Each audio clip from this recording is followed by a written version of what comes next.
I understand from most of the Sunni and Shia predictions of the end of times, so this reference to the Mahdi and to the Messiah, there's a lot of overlap between Sunni and Shia, in terms of the predictions. There are 4 or 5 that are guaranteed within the Ahl Tashayy that talk about, the Sufyani, they talk about, the Imam Mahdi's arrival, Dajjal, all these ideas are out there. There are other characters like the Yamani they mention, the Khorasani. There's a set of fixed events that they think are absolutely going to happen, and then there are others which are not necessarily fixed and could be changed by the divine.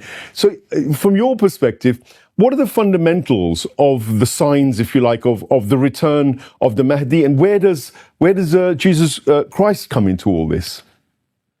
Well, first of all, we're going to have to postpone my response on this critically important subject of the methodological quandary which faces the world of Sunni scholarship as well as Shia scholarship. And I was attempting to explain that from what came from my teacher, Maulana Fadl Rahman Ansari, rahimahullah, because the beginning of his response is to teach that absolute truth is in the Qur'an.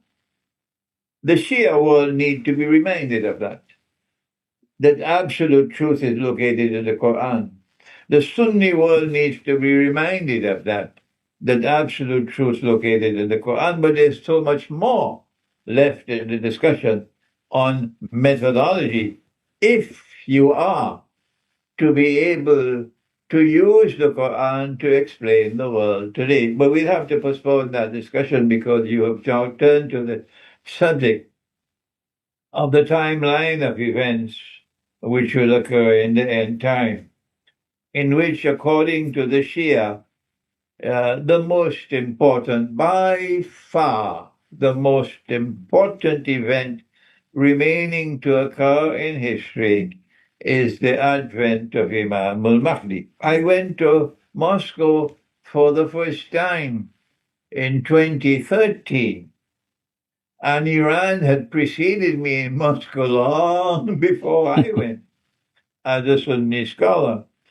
And when I went to Moscow and I met with the Russian Orthodox eschatologists, I found to my surprise, for me it was a surprise, that Islam, according to them, was one in which the most important event remaining to occur in history is the advent of the Imam al-Mahdi. Right. And I was surprised, because that is not correct. And of course, I have to be polite with my brother, the Shia, because they are my brothers. We engage in respectful dialogue. The most important event by far, which comes from the Quran, not the Hadith, the Quran, to remaining to occur in history, is not the advent of Imam al-Mahdi, not at all. It is the return of the Messiah. The Messiah was promised to the Israelite people. Allah made a promise to them. And the Messiah came. And the Messiah was Nabi Isa alayhi salam, Jesus, the son of the Virgin Mary. And there's only one virgin who ever gave birth to a son. There'll never be another one. And he came and he left. And the Quran firmly establishes the belief that he will return. I would be very happy to engage in dialogue with anyone who differs with me on that subject. Respectful dialogue. I'm not in a boxing match, no. So I was surprised. I had to now tell the Russian eschatologists, our view is different. And when I gave them our view, that the most important event remaining to occur in history is the return of Jesus, they were very pleased to hear that. They were very pleased because that was the same thing that they believed in. Yes. However, the advent of Imam al-Mahdi is of pivotal importance. pivotal importance.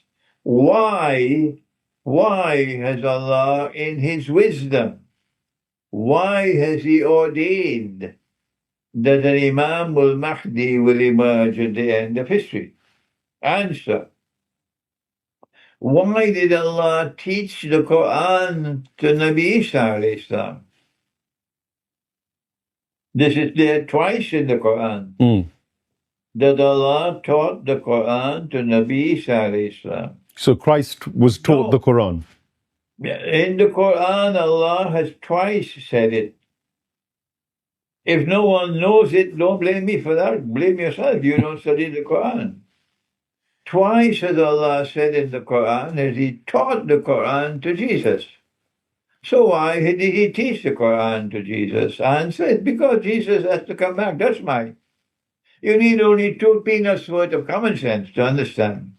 Because Jesus is going to return one day, Allah taught Him the Qur'an.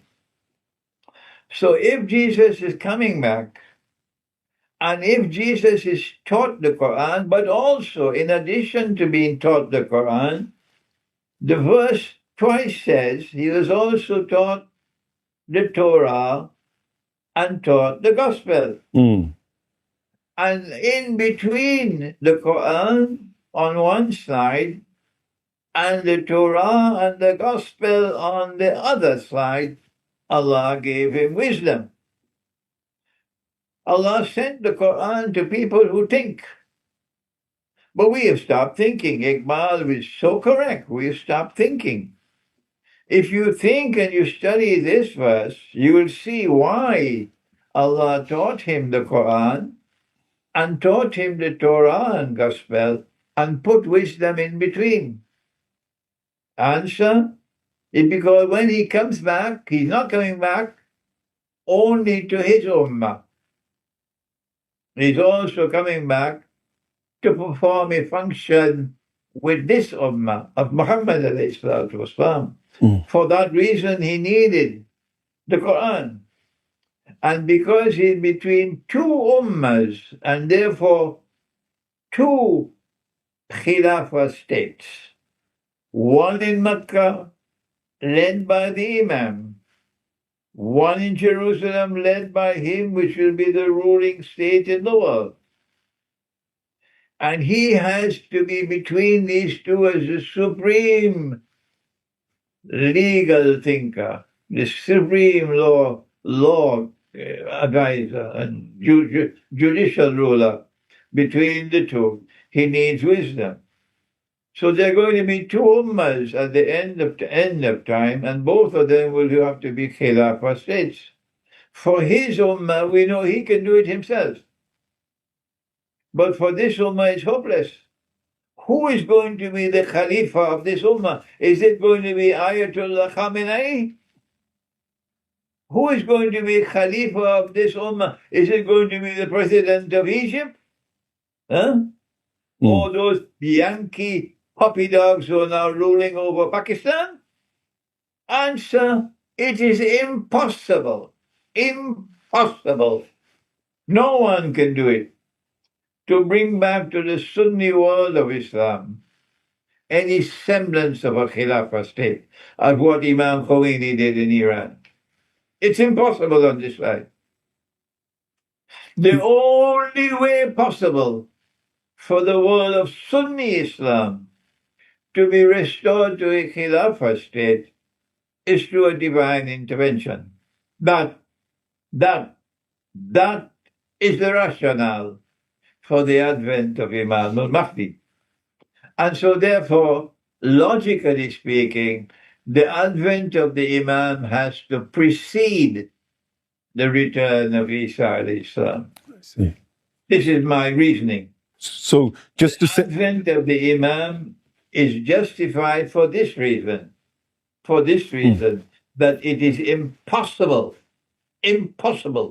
to bring the Sunni world of Islam back to any semblance of a Khilafah state. Impossible without a divine intervention. What is the traditional Sunni scholarship's perspective on this particular assertion?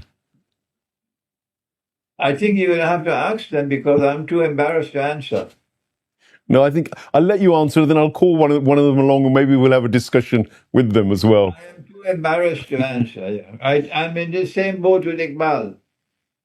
Iqbal said this Sunni world of Islam stopped thinking 500 years ago. I echo what he said.